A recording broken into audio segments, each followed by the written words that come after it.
July 19th, 2022. And first thing on the agenda will be public comment, but I do want to note the attendance for those who may be attending a meeting for the first time and to understand the format just a little bit. First of all, thank you.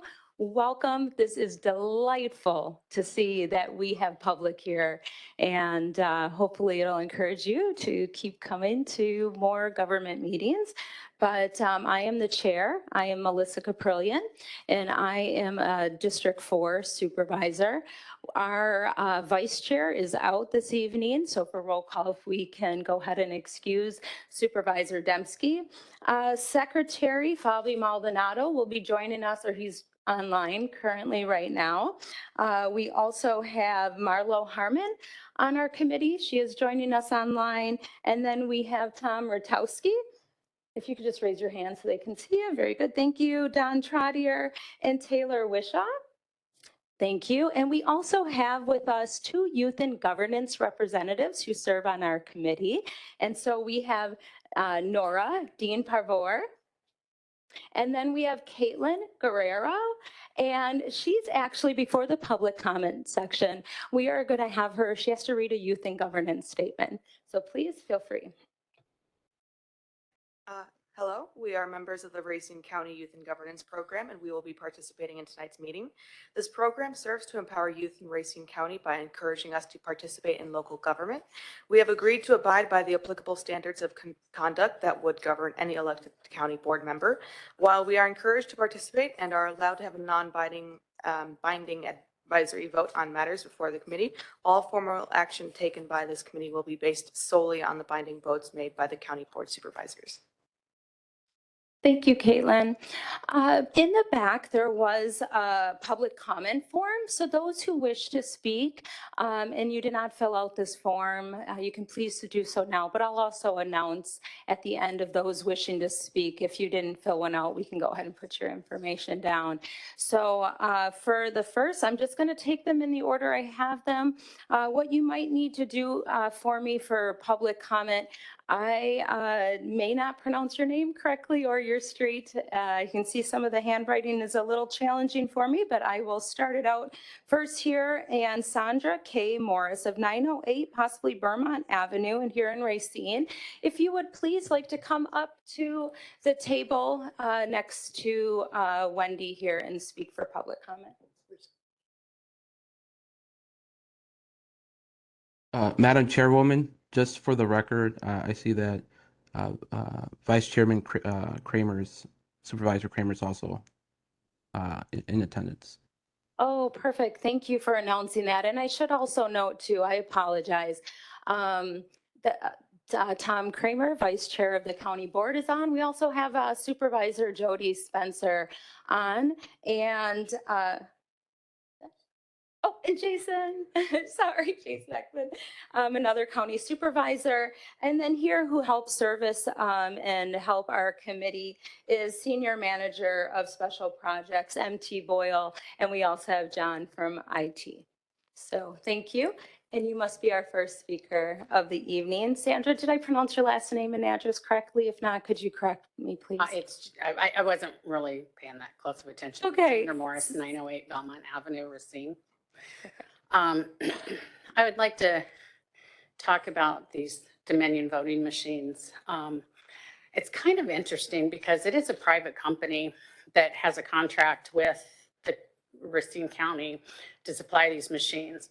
However, the majority of all of their clients are state and local and federal officials. So it's not really a private business, because if these state, local, and county businesses take away their business, then they have no business. And it's almost like it's a way to hide and to get out of public requests, the FOIA requests. So I think we need to look at it really carefully and dig into it and actually find out if you can really have a contract with a company that basically just does sole business with exactly who you represent, which is the state, county, local. I mean, it just seems like it's circular and it's circular logic. And, I know I've seen the receipts, they do have modems. And a modem does not have to be connected to the internet at the time to have that modem activated. So I think there's a lot of misinformation, but I think it's coming out of the people that have bought the machines, the people that did the contracts, and even with some of you, because we do not really have a full understanding of this and nobody's given it to us.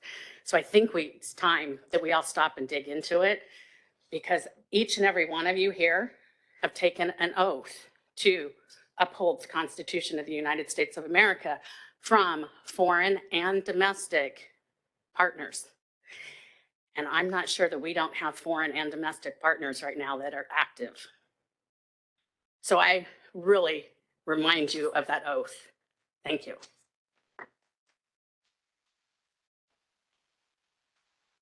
Thank you, Sandra. I know we can get really excited, and especially when we can agree with what the speaker is. We do have government business to take care of this evening. So as much as we like to celebrate that, please celebrate with your voice during public comment.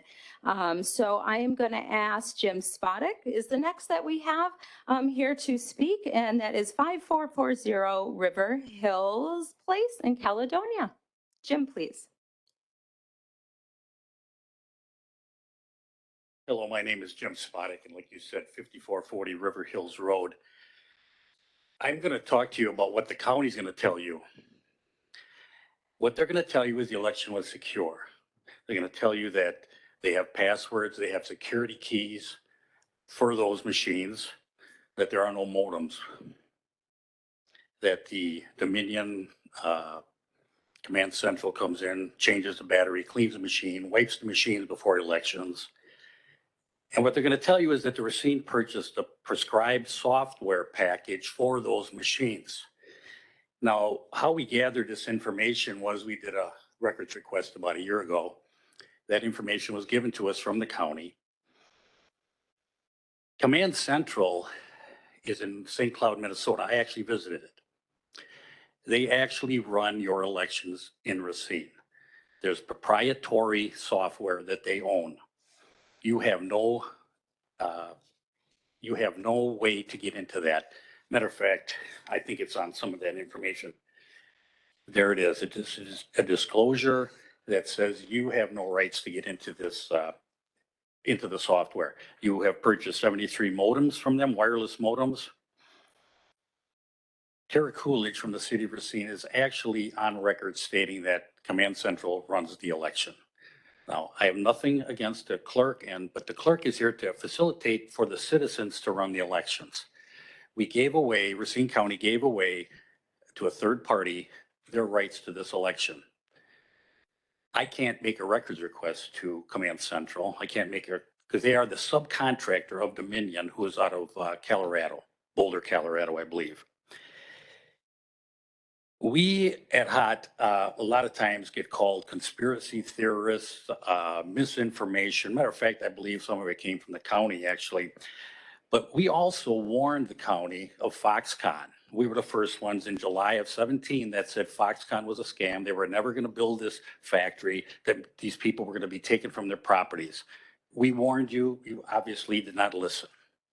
We warned you of Machinery Row. Machinery Row, 23 acres in the city of Racine, that is now, was a straw man purchase. No one questions it. There is apparently now a criminal investigation into it.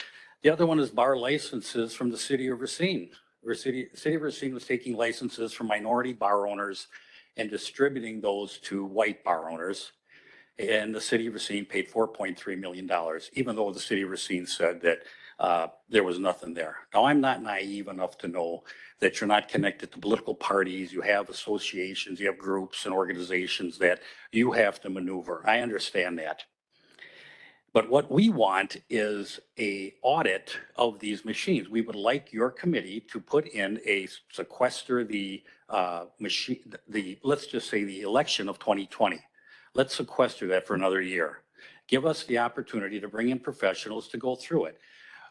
There is no way you can actually do that at the county level to go through those without an actual audit. A bank does not use a third party. Look it up on the internet. It's an easy read. Whenever a third party comes into play, it's a warning sign. A small business may use it for janitorial service or even payroll and certain things. But a county to use a third party is absolutely unacceptable, certainly for voting. So we'd like to set that audit up. We'd like to work with you individually, 2 or 3 at a time, just to show you what we've got. We've got a lot of information. We're not crazy people. And just to wrap it up, it can all be settled easy. It's in person, one day, on paper, hand count. Everyone will accept that as being a safe and secure election. Thank you. Thank you, Jim. We have next before us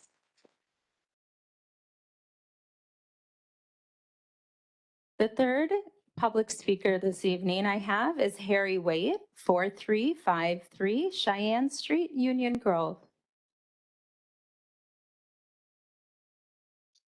Good evening. Hi, Wendy. So I want to talk about the voting machines, and I want to know how we got to this point. In about 2014 or 2015, the state legislature, which was controlled by Republicans, the Senate, the Assembly, and the governor, all designed and wrote legislation creating the need for communities over 7,500 people to mandate the use of this machine, which was pretty much tailor written for Dominion and ESS. You'd have to ask yourself, why would they do that? Well, and why would they allow a software company, a manufacturer of machines, allowed to use their own proprietary software, which cannot be observed, challenged, or looked upon by the public?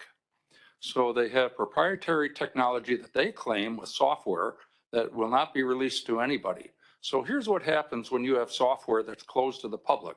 Let's just say I work for Dominion, and for whatever reason, I decided I want to help Greta Neubauer. So I use my little thumb drive, 8 gigabyte, which can hold approximately 153,000 pages of data in just an 8 gigabyte. And I can plug this in and change any code and any program that's in that machine. So I don't even have to be connected to the internet. And who's going to challenge me, because nobody has the ability to look at these machines and see what was done, when it was done, what was changed, and what programs were used. So if we're going to use machines, it has to go to an open source that people can actually look at the codes and look at the software to make sure that's legitimate. Because right now, it's controlled by just one operation, Command Central and Dominion, which are the same company, and they can change and add and delete anything they want without anybody even knowing. So when you have a machine that is protected by the machine owner, which doesn't give us the oversight to see what's really happening in that machine, it is just ripe for corruption. It is ripe for just, I can't even believe that this is even happening, that we would allow this to happen, because, you know, whoever's got the most bucks and wants to pay this company off, and whoever runs it, does anybody even know who ESS and Dominion is owned by? And if you go back through all the front companies to see where it goes, well, it doesn't stay in the United States. It goes overseas. So when you have a machine that can be connected to the internet, it can be changed. When you have software that you can't verify or determine, it can be manipulated by anybody who goes up to that machine with these keys. So it's something that we need to eliminate until we can actually get the ability to monitor these machines and actually make sure that they really are true. In the meantime, we got to go back to straight paper ballot in one day. And I will also say that if the board here wishes to consider options, we would be more than happy to bring in teams to do hand counts, because the threat is very real. And I know Wendy believes that these machines are very secure. Well, they are very secure, but they're secured by Dominion, who has no public oversight from anybody here. So that's, I just hope you take into consideration that we are blind by what happens in those machines at any point, time or day. So thank you. Harry, thank you very much. We have next on the agenda, we have Carl Hudden at 1325 Hayes Avenue, and that is in the city of Racine. Good afternoon. In the year 2016, the Democratic Party challenged the seating of the Electoral College on the House of the United States Representative. And their stated reasoning was that Russians had hacked the election. That motion failed. In 2020, the Republican Party on the House of Representatives challenged the seating of the Electoral College on the grounds that the election had been stolen. And that motion failed. So my point is, we have a serious problem with lack of confidence in elections in the United States of America. And it transcends party or political ideology. As further evidence, Marquette University issued a poll in this spring in which it found that 58% of Wisconsinites do not have confidence in the electoral process in this state. In June, CBS News released a poll in which it found that 61% of Americans do not have confidence in the electoral process. This is not a small problem. This is a serious problem. We have a 250-year history in the United States of America of this little thing called the peaceful transfer of power. And if we continue on the path that we were on, we will live to see the day when we don't have a peaceful transfer of power. We are here today because we want to avoid that.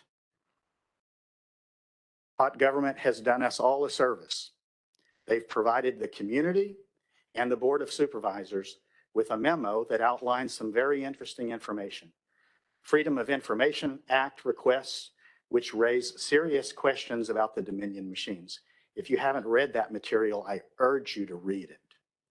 In addition, they give you a link to CISA, Cybersecurity Infrastructure and Security Administration.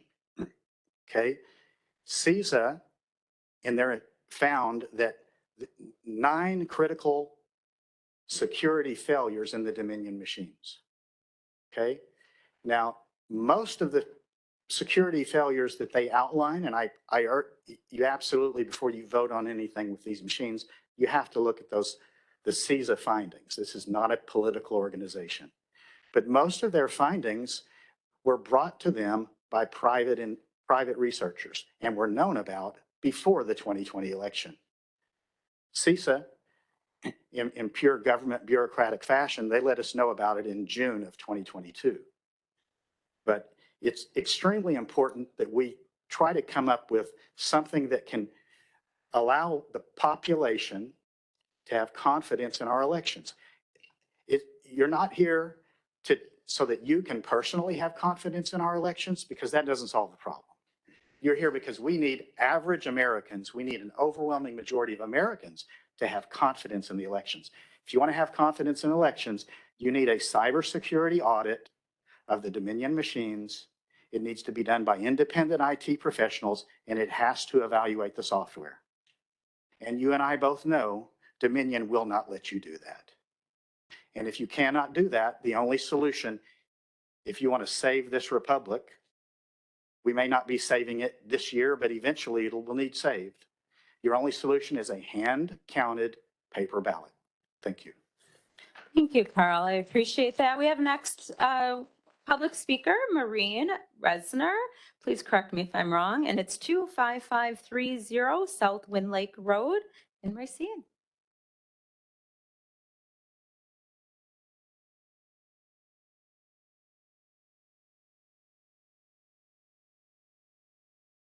Thank you. Thank you. I just wanted to make a quick comment about, I'm not sure what is going to be presented here today. But I am familiar that Wendy does believe that the machines are secure. And I just wanted to say that there are different levels of understanding when it comes to these machines. There's the operator understanding, and then there's the service technician understanding, and then there's the tech support understanding. And I just think that there's a level of understanding that is deeper than just the operator understanding. And I just don't know what you're going to present, but I just wanted to make that note that there's a deeper understanding, of course, with computers and everything that we need to take a very close look at and consider before making a decision like this. So. Thank you, Maureen, for that. And next that we have Amanda, and I apologize, the last name is not as clear. So maybe if you could come up here, Amanda, 1333 Oaks Road, apartment 15, and that is in Mount Pleasant. Amanda, if you could help me out with your last name? It's Bankston. Thanks, and thank you.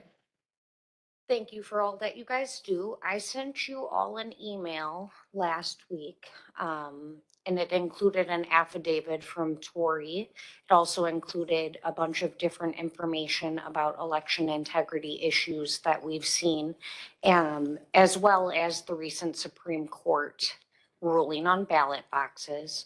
I thank you, Tom, for emailing me back. I only received a response from him. My concern is that I just recently started getting involved because I find that I've lost faith in the system. I've ran for office myself because I feel like we need to do everything that we can to make sure that our democracy is saved. And for me, it boils down to protecting my kids, my grandkids, in our future. And I find that these machines do have the possibility to have corrupt things happen. I know that people we're kind of in a cancel culture now where it's hard for people to believe things like that. So the most common thing that we see is we're called conspiracy theorists. And I'm here to tell you that I'm not a conspiracy theorist. I have firsthand witnessed some of the corruption happening. We've also seen government officials not being held accountable for things that they should be held accountable for.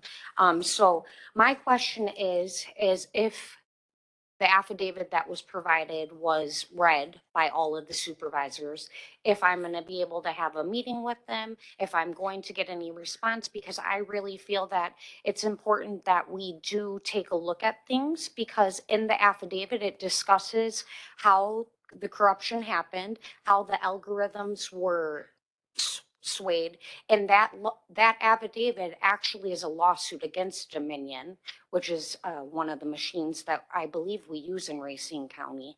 So I would really like to have answers because I want to do everything that I can to keep us all safe, because it doesn't boil down to Republicans or Democrats for me. It really boils down to doing what's right. So I just ask that you assist with that so that we can all live in the land of the free because of the brave. Thank you, Amanda, for your time. We just had another public comment come in, and this is Kelly Clark, and it is 14129 Alexandra Drive in Sturtevant. Hi there. Hi, thank you for listening to us all this evening. Something I would just like to say in related to the voting machines is you are all familiar with the vulnerabilities affecting Dominion voting machines, the ImageCast X. This is the CISA report that was released June 3rd, 2022. And this was looking back, and according to them, they've rectified these issues. However, I would like to bring up that during the primary election this summer in Georgia, in DeKalb County, District 2, it was a commission race, a hand count audit determined that the Dominion Democracy Suite 5.5 voting system shifted thousands of election day votes from one candidate to another and selected the wrong winners to face each other in the runoff. The County Board of Elections explained a variety of reasons that the irregularities found could not be solely attributed to a candidate alignment error. After one candidate withdrew from the race, the massive discrepancies also appear to be attributed to Dominion system counting error. Also of note, during this very same primary, in Vinings, which is a part of Cobb County, Georgia, the monitoring team decided to count the votes of incumbent Republican Secretary of State Brad Raffensperger. The team found that Secretary Raffensperger received about 53% of the Republican election day votes for Secretary of State in that precinct. This would be in line with the statewide voting percentages that enabled him to avoid a runoff, except that the Dominion voting system awarded Raffensperger 68.4% of those votes, of those same votes. Thus, the Dominion software attributed 15% more votes to Raffensperger totals than the actual ballot seemed to show when monitors hand counted Raffensperger's votes. So there appears to still be ongoing issues despite Dominion's, per this CISA report, stating that they've taken care of what they have evaluated and found issues with.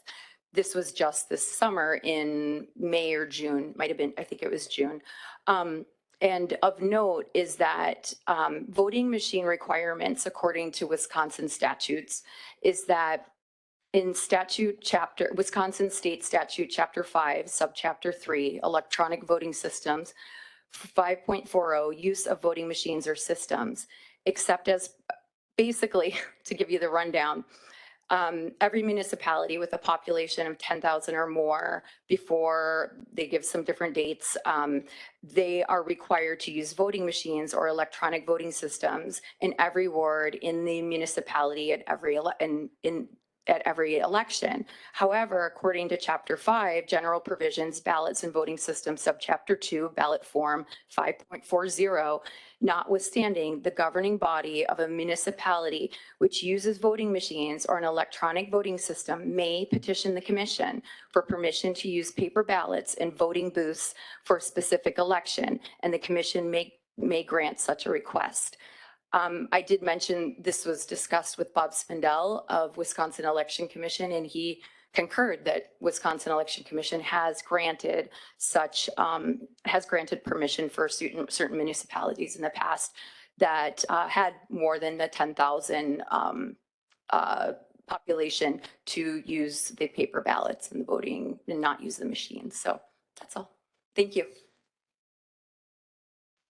I appreciate that, Kelly. Now, that did conclude all of those who had filled out forms, but I would like the opportunity, if anybody did not fill out a form, if you would like to speak. You would? All right. If we could just get a form, you can fill it out while you're sitting there. But in the meantime, if you could just announce your name and your address, please. We can get one for you if you just want to. Okay. My name's Rob Schroeder. Rob Schroeder? Okay. 424 Woodlawn Avenue, Burlington. It's actually Rochester, but it's Burlington Okay. Post Office. So one of the biggest things that I've seen, I came from Illinois. Illinois is famous for having corruption. I wanted to get away from it to a nice area.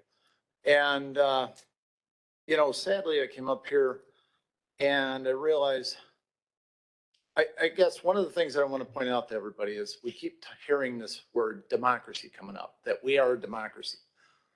We are a constitutional republic that works under democratic rules. People like to commingle all that and use word salad. What people forget, each state is a republic. We get to designate how we operate, separate from the other states, separate from the government if necessary. We make our rules. We hold our own borders. We hold our own security. There's a very limited amount of action that the government gets to do by the Constitution. Now, we have our own state constitution, which is held up by the Supreme Court in Wisconsin. Notably, most notably, in the last week and a half, we've had an epic decision there to point out an obvious fact. Zuckerberg paid for boxes, drop boxes, were used in these elections. They were pointed out to be unconstitutional. Very simple stuff. They're done. They're gone, except we have the record of the last election. Well, that means if they were illegal for this election and that election, that means that election was tainted. Period. End of story. What people keep arguing is, well, there's discrepancies of how the software was run and this and that. We are a republic. Why do we have somebody outside of our borders operating a system that runs our elections? If they're running from Minnesota, that's another republic. That's outside our borders. Very simply, this has to be controlled. If you do not control it, we're a banana republic. The game's over. This will turn into anarchy shortly. It's not gonna end well because everybody knows that the elections are tainted. They have to be fixed. And it's your duty, again, as the one lady said, it's your constitutional duty to protect the Constitution of this state, to protect it from all enemies, foreign and domestic. And anybody that's trying to use word salad about, I hear Robin Voss trying to spew that the same narrative. You can't fix it. You can't fix it. If you do nothing and you keep doing the same thing over and over again, Albert Einstein pointed that out. That's the definition of insanity. You're going to get the same thing. So it's a choice. We either fix it and move on, keep it simple. Paper ballots. It's very simple. You monitor it, you wipe out any chance of anybody interfering. Nobody gets a chance to say, Russia did it, the Chinese did it. We already have proof that the Dominion systems were entered. So why would we want to keep using something that is that tainted? It just doesn't make logical sense to me. I'm trying to be like Columbo and saying, help me understand why we're doing this. That's it. Thank you. If you could just spell that, thank you so much. And it can come up to the front here, right up here, if you will, please. Thank you kindly. And I don't have any other forms, but is there anybody in the audience who wishes to speak during public comment? Is there anyone else? Utmost respect.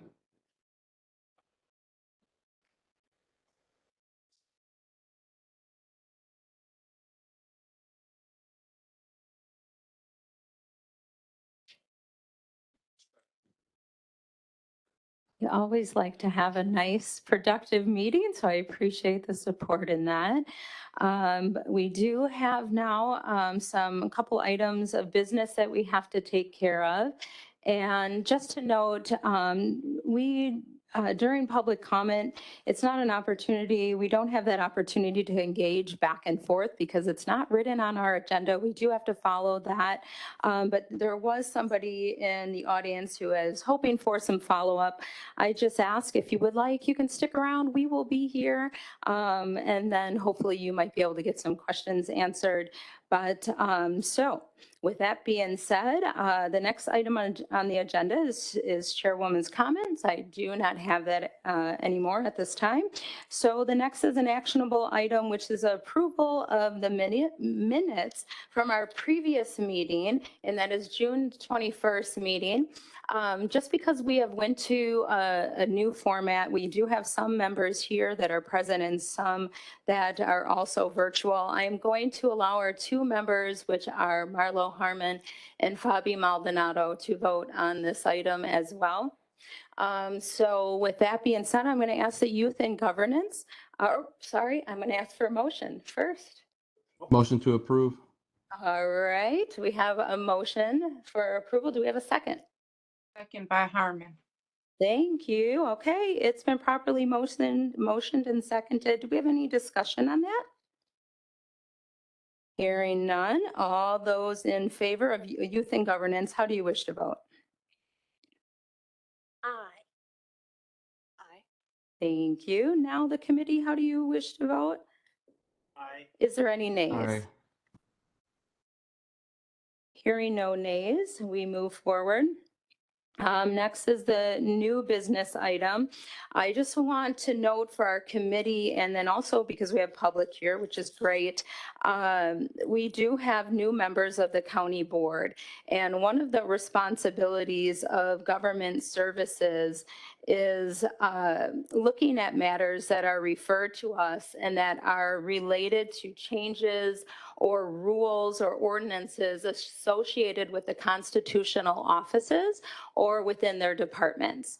And if we are to get those items, it's good for us to understand what those constitutional departments are doing and a lot of their work that they have to conduct. So with that, just like in the past meetings, we had our county treasurer before us, if you remember, and we had Racine County 911. And this evening, we have our county clerk, Wendy Christensen. So thank you so much for being here. And this is an informational report, so it is not an actionable item. So just for not only the new supervisors, but for those even who have been here before, it's always good to get a check-in and to see what your office is doing. So thank you. And also for the guests, it's good to be filled in on the information of how the county is doing things, especially for a matter that's important to you. So with that, I'm going to give the floor to Wendy. Thank you. Thank you. I appreciate you having me here this evening. Because many of you are new, you may not have had an opportunity to learn a little bit more about me or my experience or my history, I guess. So I have some notes here. I actually was born here in Racine and lived here pretty much most of my life, with the exception of a couple of years just north of us in Oak Creek. My educational background is in accounting and business administration. I've worked at a bank. I worked at a local accounting firm where some of those clients for that firm were local municipalities and nonprofit agencies. I started in local government when I was hired by the town administrator in Caledonia in 1992 to be his assistant, to coordinate employee benefits, to work with the town board.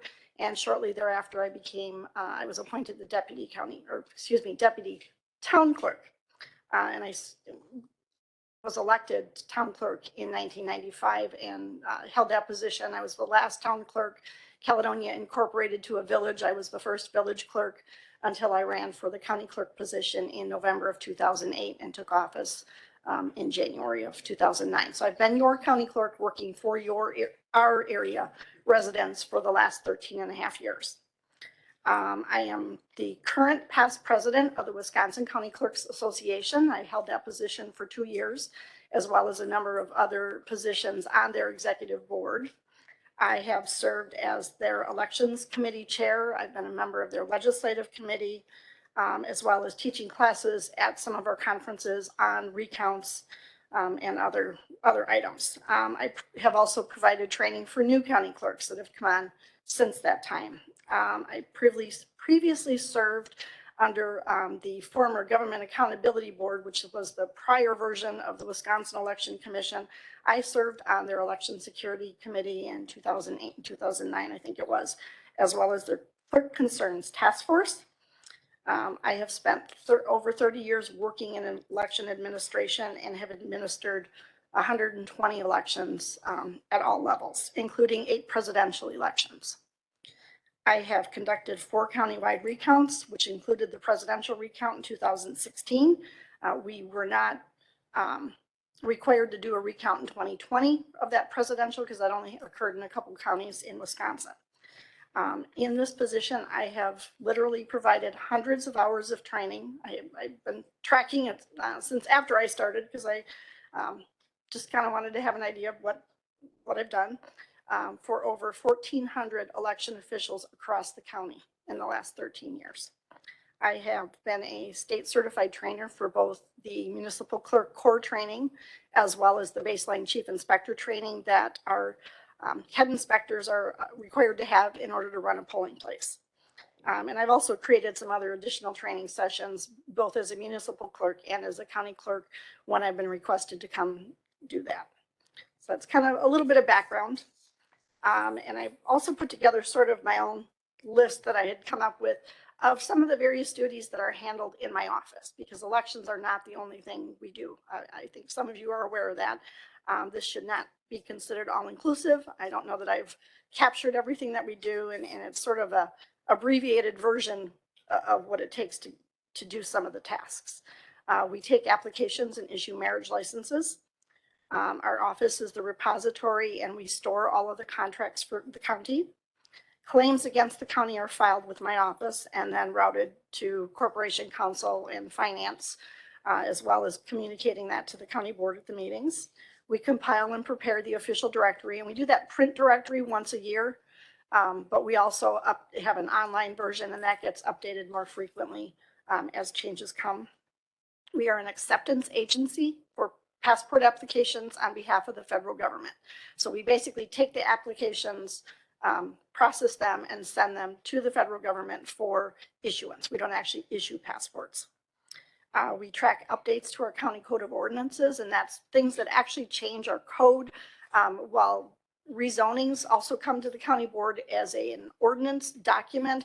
That doesn't actually change our code of ordinances, which is sort of our county laws that we operate under. So we track all of that, and again, submit that to municipal code, where they print our supplements once a year to the actual code book.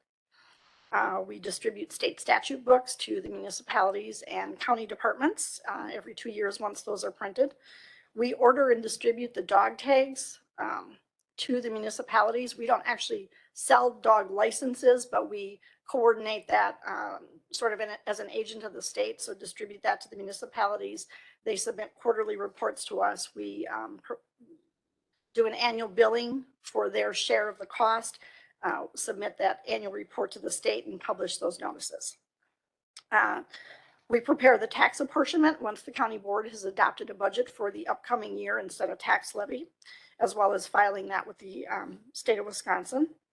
We work with the county board, which all of you are a little bit more familiar with, and that includes all aspects of agenda preparation, numbering of the resolutions, ordinances, reports, things that you see for action, posting those documents to the website. Obviously, we attend the meetings and take those minutes and prepare them, as well as publication in the Journal Times and the compilation of the county board proceeding books, which again are published once each county board year. And while you may all be aware that a county board year runs April to April, I'm kind of sharing that information for the benefit of the public who may be attending or watching. We don't, those minutes don't run on a calendar year.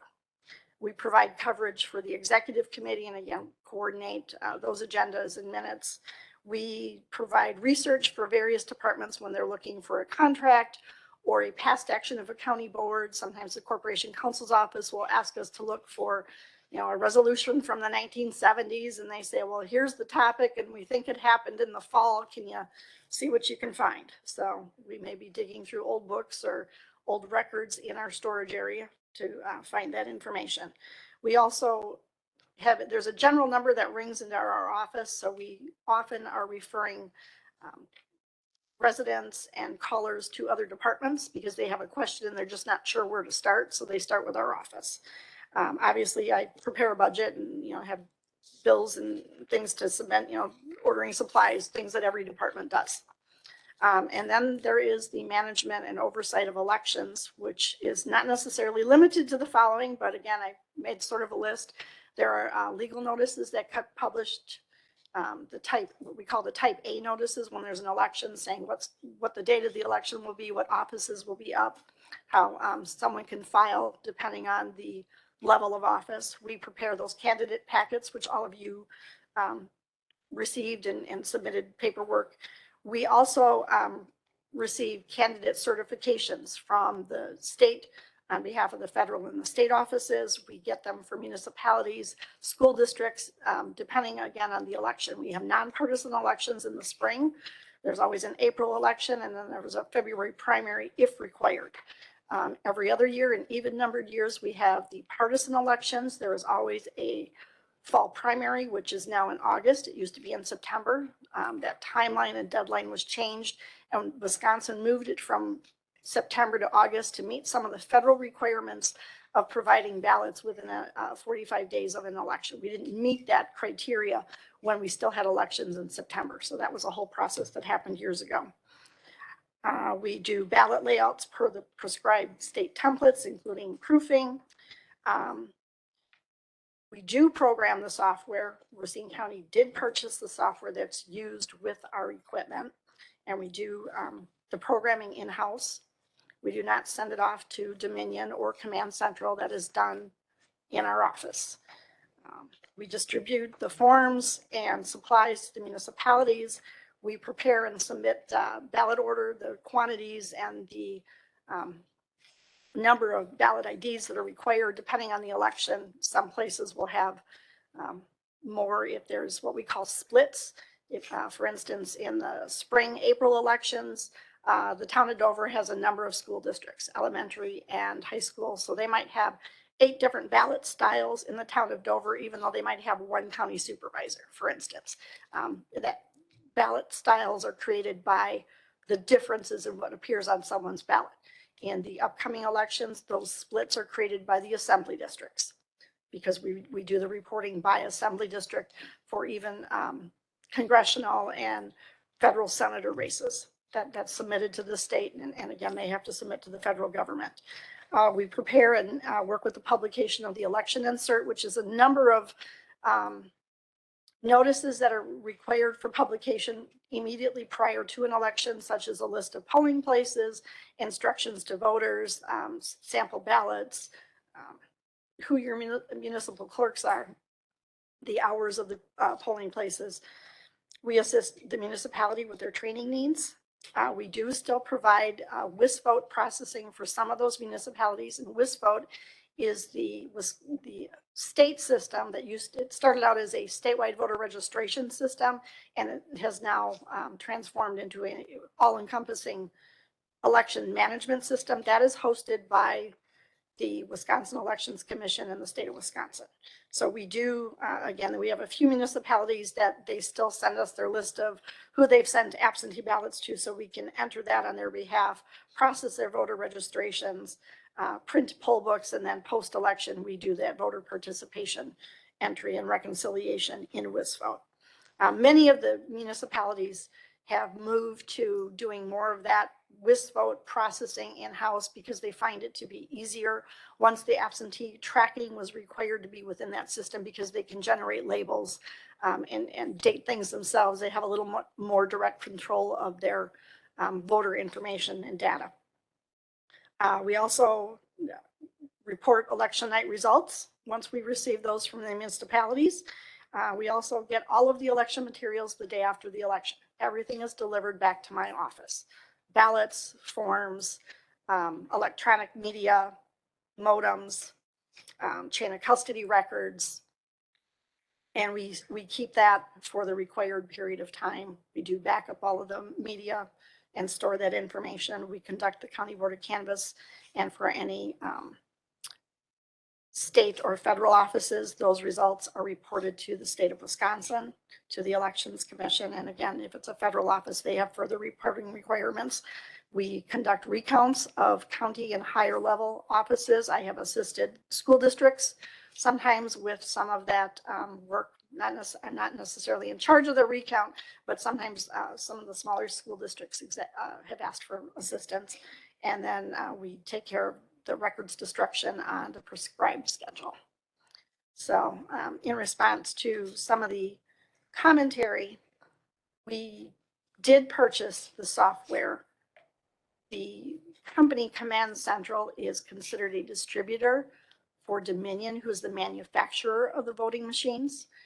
When we purchased them in 2017, I'd like to share with you, they were manufactured in Texas, and we knew that before we made the purchase. The type of voting equipment we have is called the ImageCast Evolution, and the acronym is the ICE. So the CISA report that's been referred to, and the X version, I think it is not the piece of voting equipment that's used in Racine County. I was on a call with CISA and EI-ISAC, which is another elections related cybersecurity group, when that CISA report was released. And it's my understanding that that particular type of equipment, I don't believe is even used in the state of Wisconsin. We do own the software. We purchased it. And again, we do our programming in-house. We do internal testing prior to any of the media being given to the municipal clerks. And it's not just myself that does the testing. My entire staff works with that. So it's not one person that is doing all of that work when we do those ballot layouts. Once the ballots are printed, we get a set of testing ballots for every single ballot style that we have across the county. And again, we do further testing before any of the election supplies or media is delivered directly to the municipal clerks. And then it's in their custody until there's portions of it that they would turn over to the chief inspector for use on election day. And again, we do have passwords to the system. They are not default passwords. And again, the people that have the passwords, depending on what action you're going to use within the voting equipment, is with the people that work with it. It's my staff, it's the municipal clerks, it's the chief inspectors. And again, depending on what you are going to do. In addition, in order to access our voting equipment, you need more than just logins and passwords. You need a security key. Those are reprogrammed for every single election. And again, there's a chain of custody that goes with all of those materials directly from my office to the municipal clerks. Trying to think if there were other particular points related to that. So did you have any questions, I guess, before we? Yeah, there was quite a bit. So I'm glad you're pausing for a moment. I just want to let the supervisors know that are online. We're going to take discussion from the committee first. And those supervisors who are here in the audience or online, you'll be able to speak after we exhaust, or at least for the moment, exhaust the committee's questions first for Wendy. If you don't mind, I'm just going to start while I have the mic. You have gave an extensive list of duties that are being conducted out of your office. I'm just looking at you, and I see you often at the meetings, but I believe we got introduced to a new member of your staff. Is that Liz? Yes. Liz, okay. Can you please tell me how many people make up the clerk's office? I have a full-time deputy, which is Liz, which you see at the county board meetings now. She just started about 7 weeks ago. We have another full-time lady, Stacy, and then we have 2 part-time positions. That is Barb and Ann. They each work 25 hours a week, and one is mornings 8 to 1. The other one comes in at noon to 5 to sort of cover lunch hours. And to give us enough coverage in the office for phones and counter customers. And if somebody's on vacation, gives us a little bit of extra coverage. Wow, that's a lot. You guys do a lot with a limited staff. I'm sure you have dedicated many years into this role, so I'm sure that you have found ways to be able to efficiently do things. But so thank you. I wanted to understand the staff numbers. So the committee and those also online too, I'll open it up to you for questions. Please, Supervisor Rutowski. Thank you, Chair.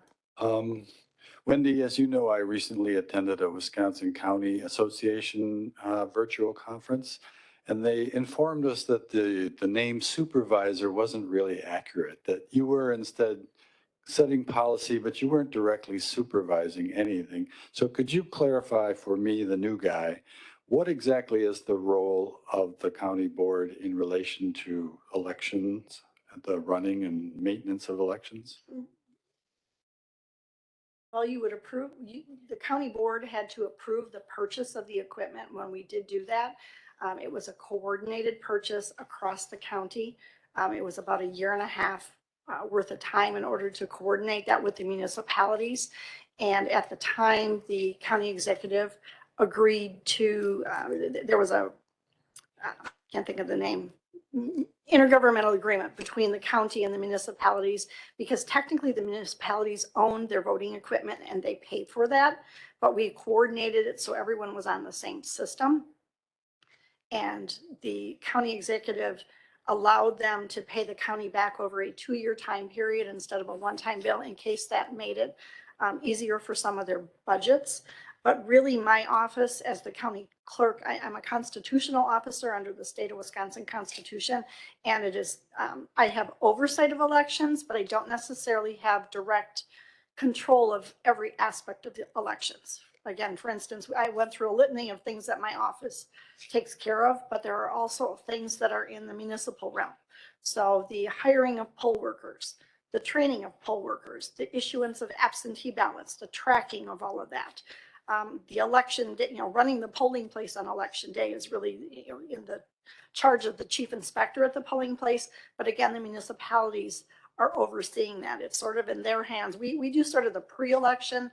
They kind of take care of the early part, the absentees, the election day, and then we collect the results and we get the post-election. We get all the materials afterwards.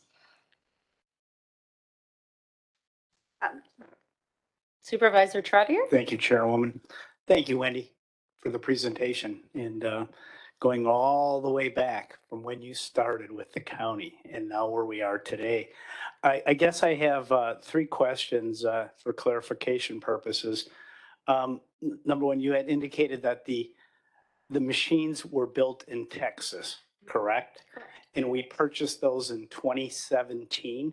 Correct. Were they used in the 2017 elections then?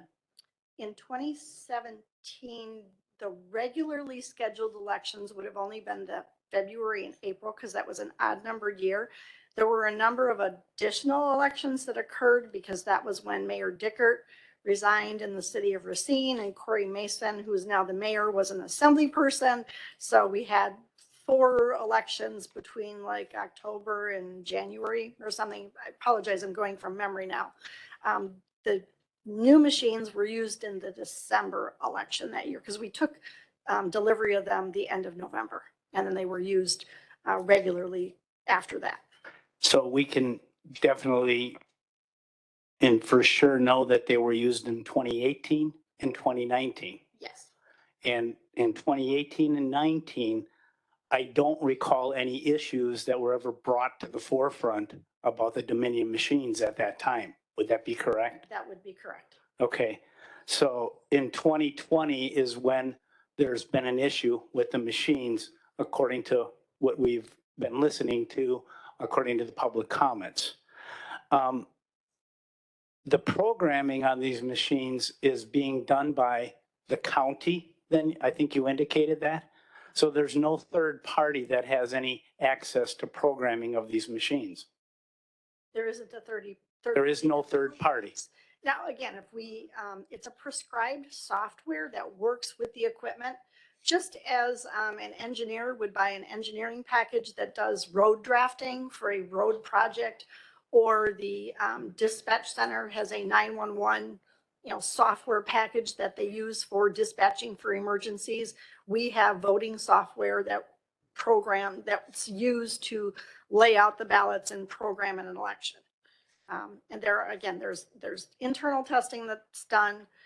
After my office test, the municipal clerks are required to do a pre-test of their ballot styles. They are required to do a public test, which they have to give, they have to publish notice when that test is going to occur. It's open to the public. Every municipality is required to do that before they're ever used on election day.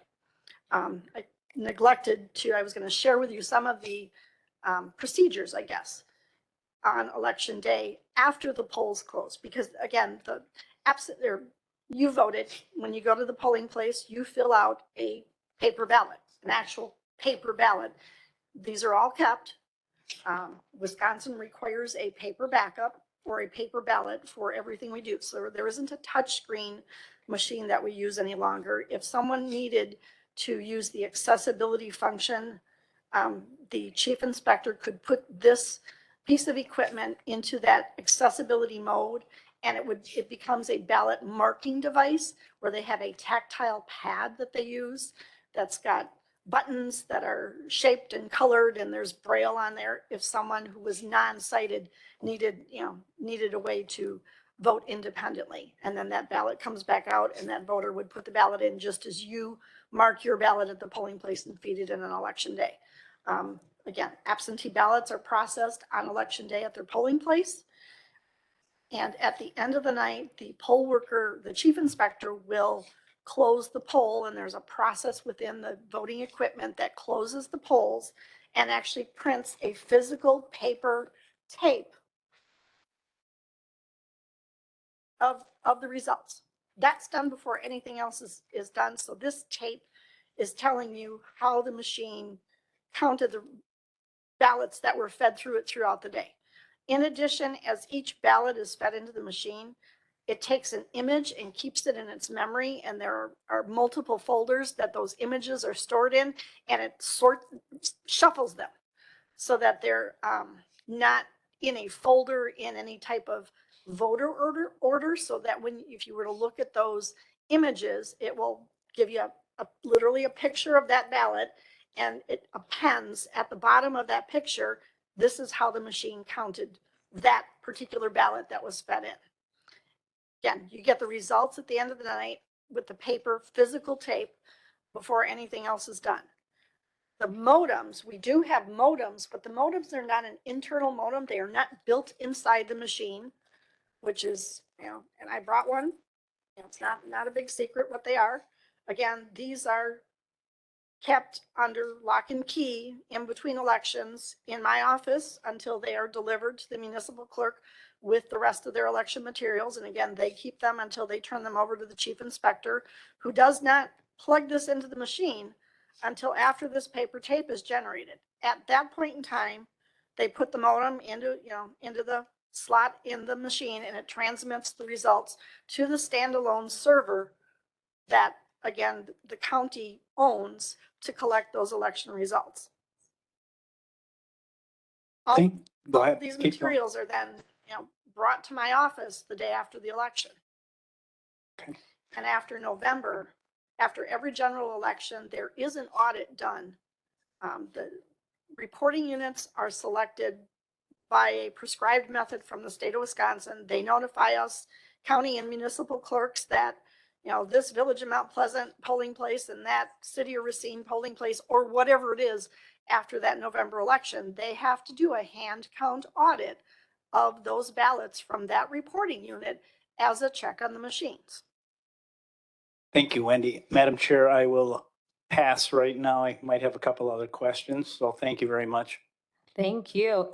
Just for clarification, I'm sorry I didn't hear if you said January, June.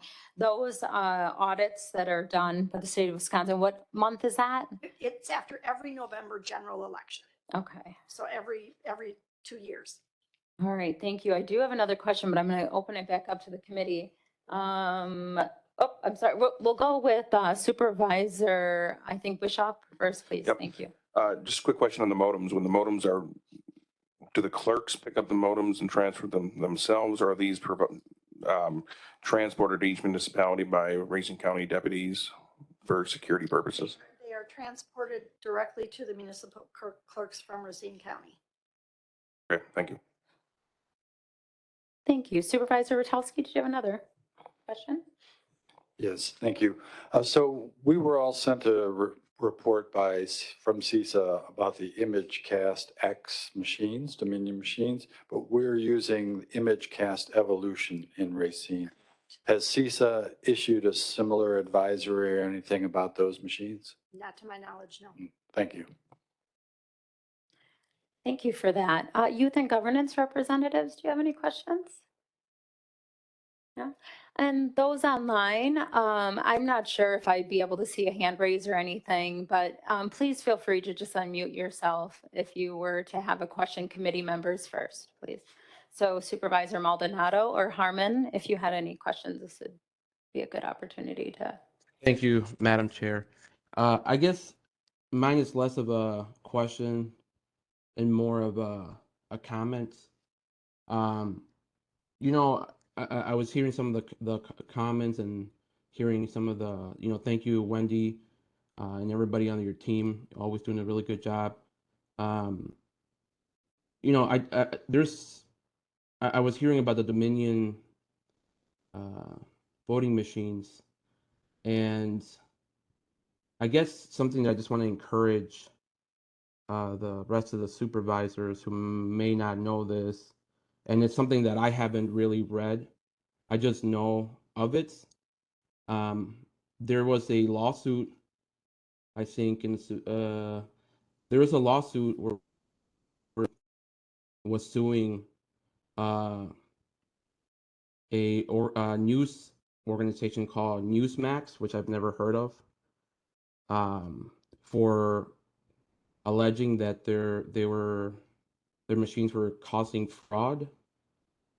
And I know that news organization retracted some of those comments that they were alleging against Dominion. I just don't know anything other than that there's a lawsuit where they were alleging that Dominion was using fraudulent machines, and so they retracted their comments. So I guess what I'm saying is that I'm hearing some of the public statements, but I guess what I'm saying is I need to gather more information. I guess I need to read that lawsuit, and I do want to meet with some of the teams, the people from the public comments as well, and I encourage my colleagues to probably take a look at the that information as well. Thank you. Thank you, Supervisor Maldonado. If Supervisor Harmon, if you have some questions, you're free to unmute yourself now. I have no I'm here. questions. Thank you, Chair. Sure. Okay, we have Youth and Governance Representative Caitlin. Hi. You may have specified this before, and I'm sorry if I didn't catch it, but you said there was further testing prior to elections, general elections, big election. Could you describe some of those testings? Unless you already have, then I could. No, I did not actually. My office, when we do the testing, and this is the type of testing that the municipal clerks should do as well, they create what's called a test pack of ballots. So they mark up ballots and have basically a prescribed outcome. They mark the ballots so they know for candidate A, this candidate should have 3 votes, and for candidate B, it should have 5 votes. Again, and this is just an example. So when they mark them and feed them into the machine, they're testing that, they're printing a tape, they're checking the tape against what that prescribed test pack is that they prepared to make sure that it's counting what they're marking. And then they have to clear out those testing results. Again, we do that in my office while we're preparing the programming to make sure that everything's functioning as it should. We do it with every single ballot style across the county after we've, when we're done programming and getting the ballots printed. We don't print them in-house. There's a printer that prints them, and we get a set of those testing ballots, and then we deliver those, the election media and supplies directly to those municipal clerks. They do a test deck and do a pre-test. Again, with, in their own municipality, sometimes it's a good way to do training for their poll workers. Then they're also required to do a public test where they've published a notice saying that on such and such a date and time, we're going to be doing the public test in the village of Caledonia. And again, that's telling the public when we're doing it, if somebody wants to go see how it happens and, sort of what they do. And again, those testing results are all cleared out so that those machines are back to 0 when they're used on election day. Madam Chairwoman. 1 second, Supervisor Maldonado, we have Youth and Governance Representative Dem Parvor who's going to speak, and then you're next. Could you just tell me if the volume, or do you know the volume of ballots tested for the public and internal testing? And do you think the volume of ballots provided on actual election day would have any effect on the way that this software counts the ballots? I don't believe so. And again, there isn't a certain prescribed number. For instance, we've ordered 75 ballots for the test pack that we call it. And because there are many more selections in this August ballot, because you have to pick a primary and vote within one primary. When it's this partisan primary, you're going through about 45 or 50 testing ballots.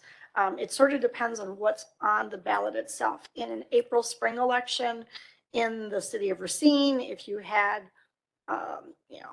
if it wasn't a year where we had a county supervisor race, you might have a mayoral race, and only half of their aldermanic districts are up for election at any given time. So you might have a mayor's race in the city of Racine and an aldermanic district, maybe their municipal judge.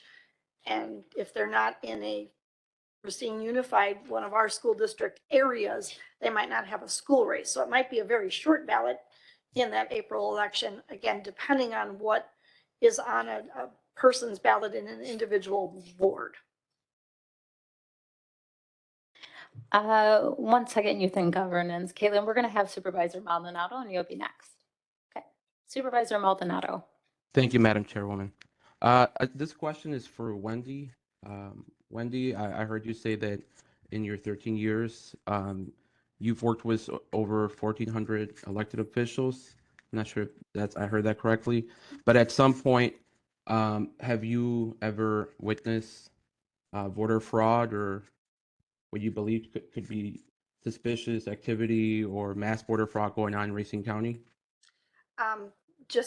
For your first point, I said that I've trained over 1,400 election officials. So poll workers and chief inspectors, municipal clerks.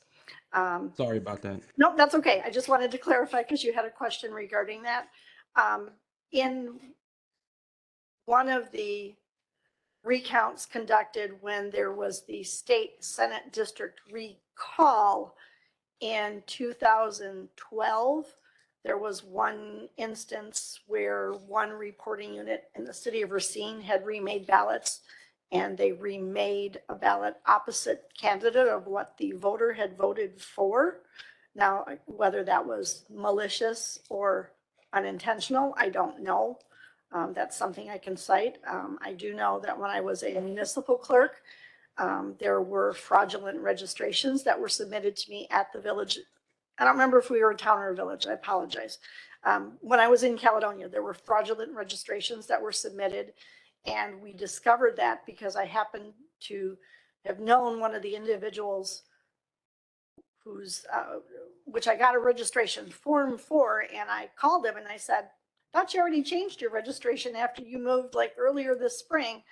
And he said, "I want to come in and see that form because I didn't fill it out." So we had a couple of instances that were referred to the district attorney, and there was a prosecution. There was someone who did do jail time for submitting fraudulent registrations. I believe that was long ago, back in like something like 2006, perhaps. Again, I'm going from memory. There are questionable activities that have occurred over the years. I think there have been some changes in laws that have improved things, requiring people to show an ID before they get a ballot, so you know that it's really that individual, who's given that ballot at the polling place. Requiring proof of residency when they come in to register to vote. That was we had photo ID implemented in, I believe it was 2010 or 11. So I think there have been some things that have been put into place to improve the security of elections. And we certainly look at that on a regular basis. Now, am I saying that there could never be anything that's gone wrong, anywhere? No, I'm not naive to think that, things could go wrong. So in your experience, we can say that since you've been here in those 13 years, we've only had one case? No, I wouldn't necessarily say that. Again, I was going from memory. There have been things that the district attorney's office, and maybe not even here, it may have been, we sometimes get contacted following an election that someone has voted in one location and registered and voted, somewhere else. And again, it might have been the other county, where they voted here in Racine County, and I don't remember, so please don't. Right. Yeah, I don't remember what the other county was where they registered and voted. But again, that there is follow-up that happens when you're processing that voter participation post-election.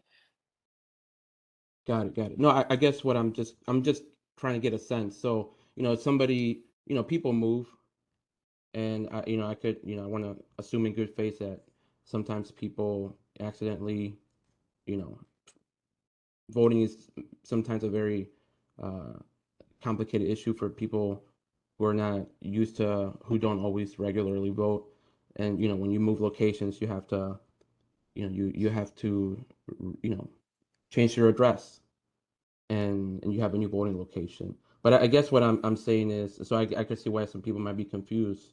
But I guess what I'm saying is, do you think that we can get uh, like a hard number, maybe like how many cases we've had from Racine County where this issue, where somebody was prosecuted? That would be really more a question for the district attorney's office or Okay, perhaps the elections commission. I mean, when something occurs that is suspicious or questionable, we do refer those things on, but I don't keep a listing of how many or where, that may or may not have occurred. got it. Okay, thank you so much, Wendy. Thank you, Supervisor Maldonado. Next, we have Supervisor Youth and Governance Rep, Guerrero. Hi, it's me again. So it's just a question about, I heard a comment made by the public about drop boxes being bought out by other people from other states. Is that a legitimate concern for, I'm sorry, I don't mean to, I'm terrible with wording. Is it, do you think that's a legitimate concern for the committee, and have you guys looked into it, and have there been cases for it? While it is a legitimate concern, it is a municipal level function. The county does not issue absentee ballots or collect them back. That's all a municipal level function. It was the municipalities that may have used drop boxes. So again, that's not something that I have direct control and oversight regarding. Great question. We have a couple other supervisors. So Supervisor Spencer and Vice Chair Kramer or Ekman, do you have any questions? What's that? Oh, yeah. Is Supervisor Spencer or Vice Chair Kramer, do you have any questions?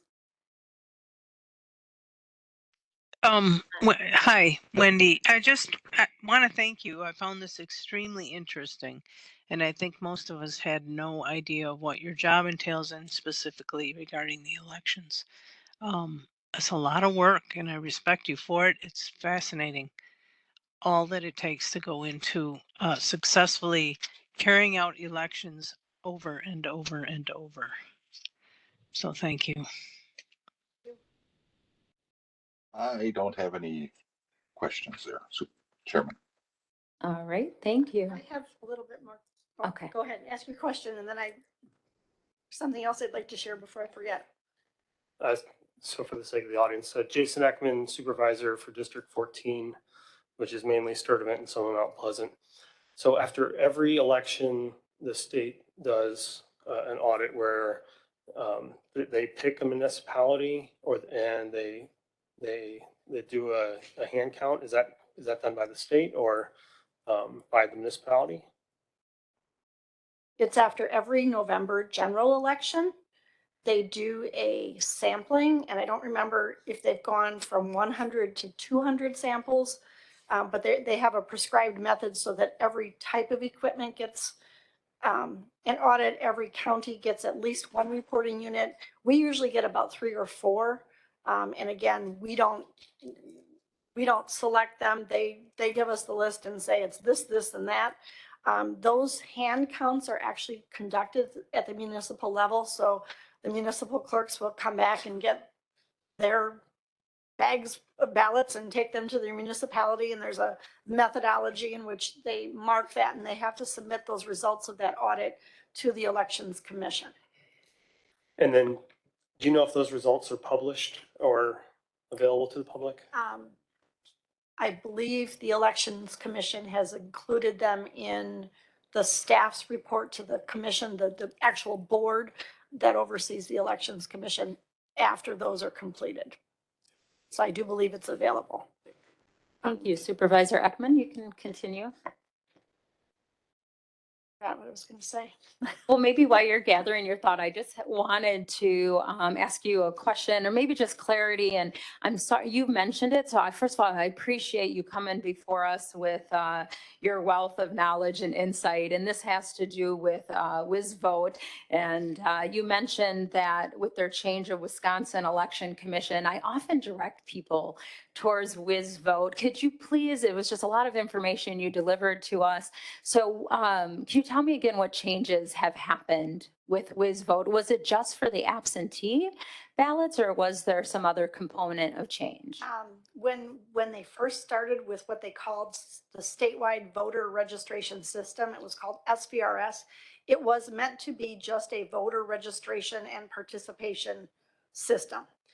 It has now been expanded and some years back, and again, I don't remember if it was 2005 or no, it was after that because it was after I was the county clerk. It became WisVote, and it is a full system where people can look up where their polling place is prior to an election. Candidate information gets included in there, so you can pull up a sample ballot for where you live.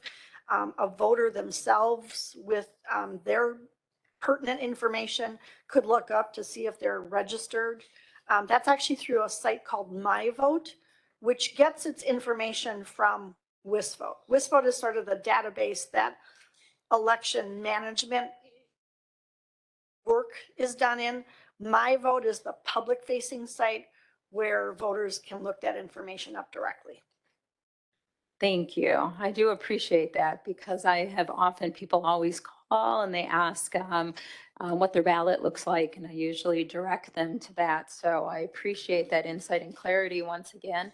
Were you able to recall your point? Yes, I Okay, just wanted please to continue. also share and go back to that election night, the results reporting and the information that's transmitted to our standalone server.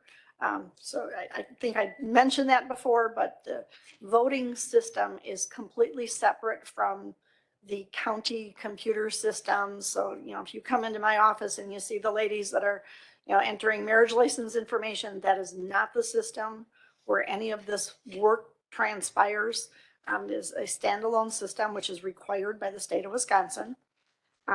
We do internal controls on election night.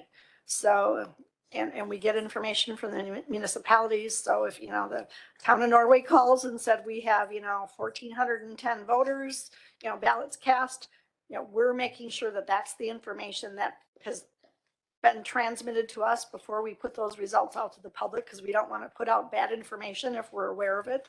If there was a bad transmission or, or if there was a problem, we want to know what the problem is. And then following every election, again, when this physical paper tape gets delivered to my office, we check this tape against every single number against that report. And in the 5 years we've had this equipment that we've been using it, there has not been a discrepancy. So. Thank you for that. Do we have some questions? Supervisor Trotter. Excuse me. Thank you, Madam Chair. Wendy, when did the touch screens go away? In 2017, when we purchased this. This system, Yeah. right? Okay. And then the paper ballots are used as a backup? I mean, the actual paper is, you have the paper, Yes, right? The paper ballots, right? As a backup. yes. Okay. This is I wanted to clarify. I thought I understood that. So, sample of the August ballot. It is an 18-inch double-sided ballot for this election.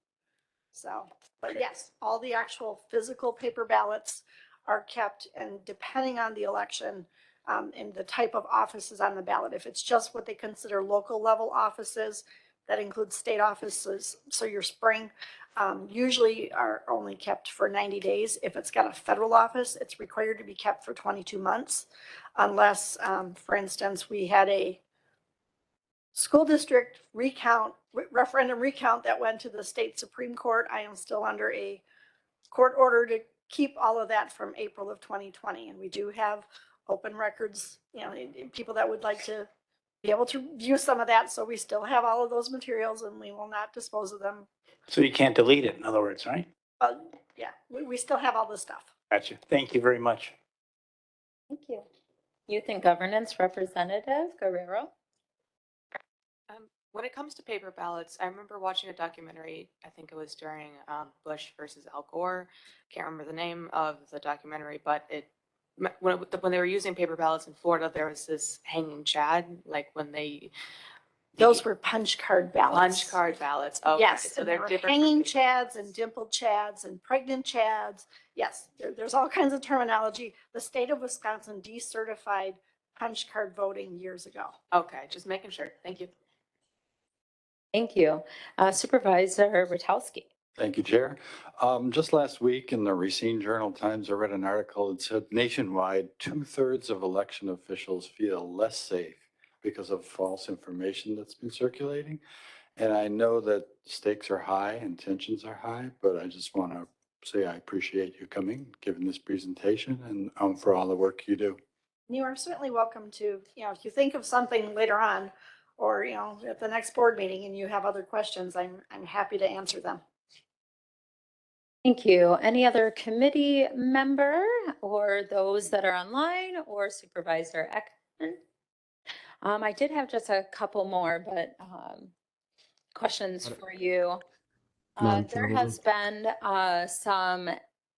there's been evolution over the years and with voting in general, and I would hope with many things, or we'd all still be on horseback, which I'm a farmer, I come from that in history, so I'm not totally opposed to that.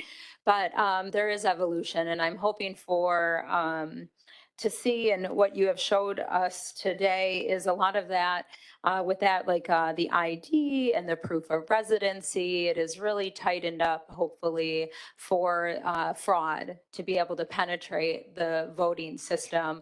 And as we're moving forward and trying to address the concerns or items that come before of awareness or perspectives, that this will be a process that continues to evolve.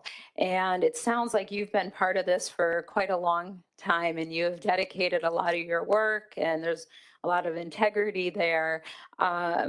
That from your beginning point, when you started working through this election process, can you talk about the timing, the changes that you have seen? I am sure that there's been some efficiencies that have taken place.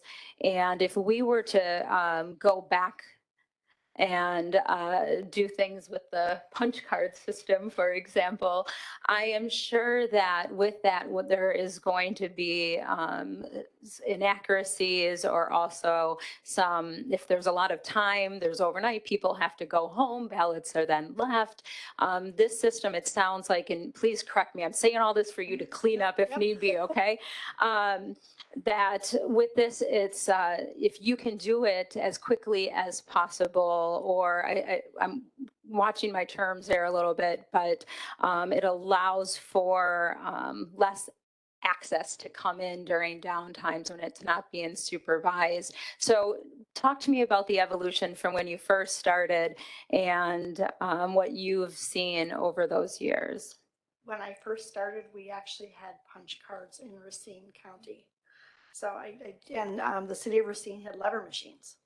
So the then town of Caledonia, while I was still a deputy clerk there, and I don't remember if it was 1993 or 94, actually purchased our previous version of an optical scan machine and was the first in the county to do so. I believe it was the year following that all of the rest of the county of Racine, with the exception of the city, because they had those lever machines, switched to what was used to be called the Eagle or the Optec 3P, which was manufactured by a company called Business Records. They are no longer in business. Then in 2006, 2002 had the hanging chads for the presidential election that Caitlin referenced earlier, and then the Help America Vote Act was passed by the federal government, which required that a voter be able to vote independently, even if they had some challenges.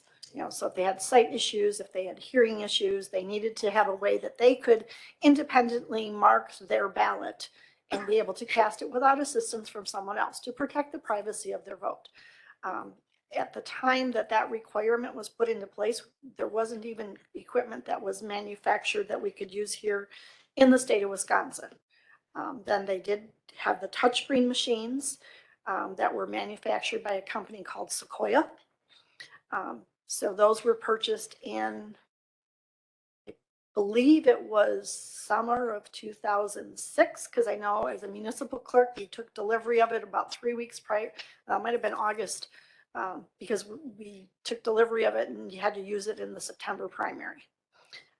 That touchscreen had a paper thermal tape where the voter would, it actually printed out the selections the voter made on the touchscreen machine.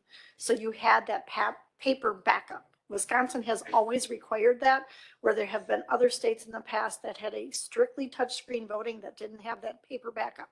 So in the recounts under the old system, we had to go through those paper tapes and, stretch them out and, here's the printout that represents one individual's ballot if they use the touchscreen. But again, we had a prior version of optical scan where you had to connect the two halves of the arrow. This particular system, you fill in the oval, and it does have some functions, I guess is maybe the word I'll use, built into it, where if there is not enough of a threshold, where it has not enough of the oval that it can read. So for instance, if somebody puts a dot in an oval, it's going to fall below, I think it's a 10 or 11% threshold of the amount of the oval that's filled in. And it will alert the voter if you've missed an office, or if you're not marking it correctly, if you've overvoted. And then the voter has the option to have that ballot returned to them so they can go back to the poll workers and get another ballot and do it correctly. Or in the case of an absentee ballot, if there's that error message that's given, then the poll workers should have that ballot be returned to them so they can visually inspect it in case they need to remake that ballot based on voter intent. Thank you. Very interesting. Normally, and I'm sad I didn't bring it here, but I'm sure you are just on top of it. But usually when I have the constitutional office, I like to officers or department chair is to go over what was in our budget book and the goals in which you had, the look on your face was like, oh my gosh.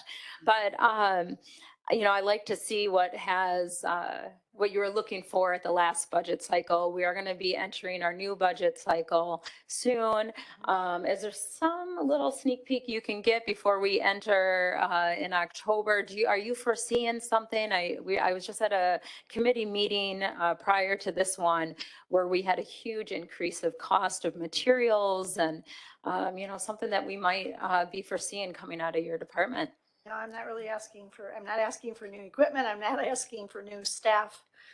Next year, we should have 2 regularly scheduled elections.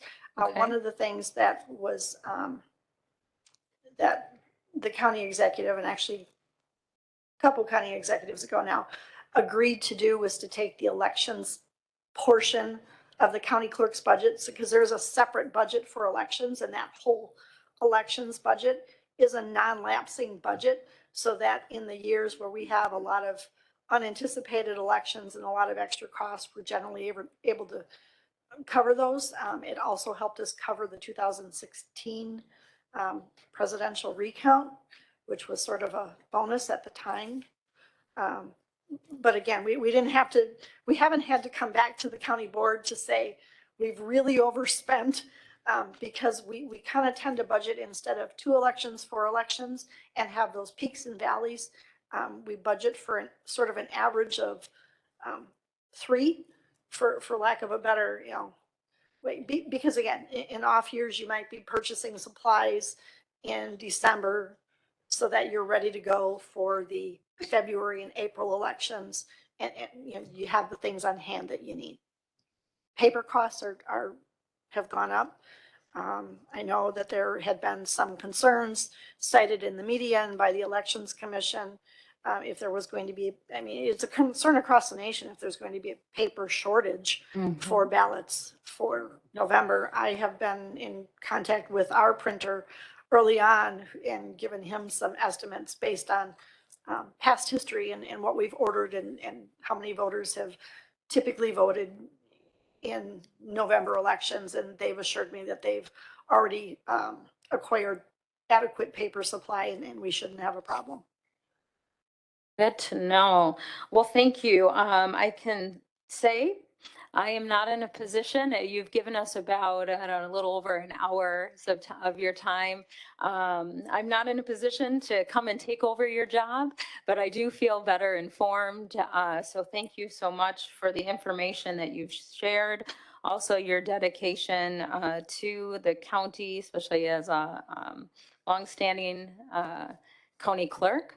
I appreciate that. I still would like to offer the committee and the supervisors present an opportunity to ask any final questions before we can adjourn this meeting.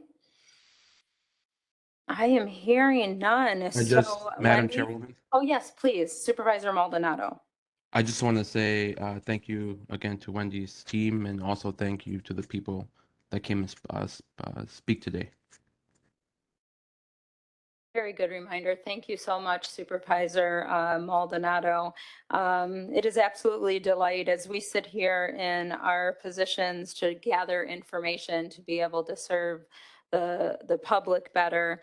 It's great when the public is present with that process as well. And with that, we do have to have a motion to adjourn, just so we can note it for the record. And then we have exhausted our agenda. Motion to adjourn. All right, it has been noted and we can adjourn. And so we are finished, but if the public has questions, we are no longer in session anymore, so we can get up and speak freely.